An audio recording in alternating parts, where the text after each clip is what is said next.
Президент США Дональд Трамп во время выступления с ежегодным посланием к Конгрессу о положении страны поднимет несколько экономических и политических тем, а также расскажет о том, как республиканцы и демократы смогут преодолеть многолетние разногласия.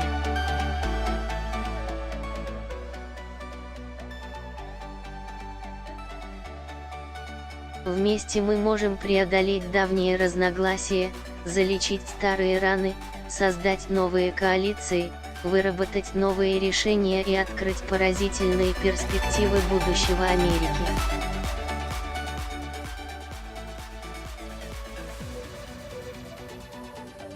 Решение остается за нами, говорится в послании Трампа. По данным агентства, президент в своем обращении к Конгрессу попросит законодателей направлять ему законы по финансированию инфраструктурных проектов и проинформирует их о торговых переговорах с Китаем.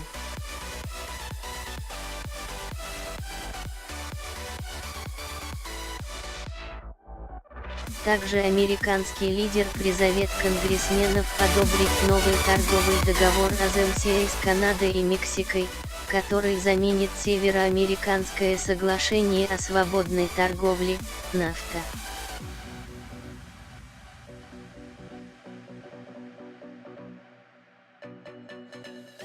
Новый договор носит название USMCA, стороны подписали его в ноябре 2018 года. Подробнее на РБК, https://www.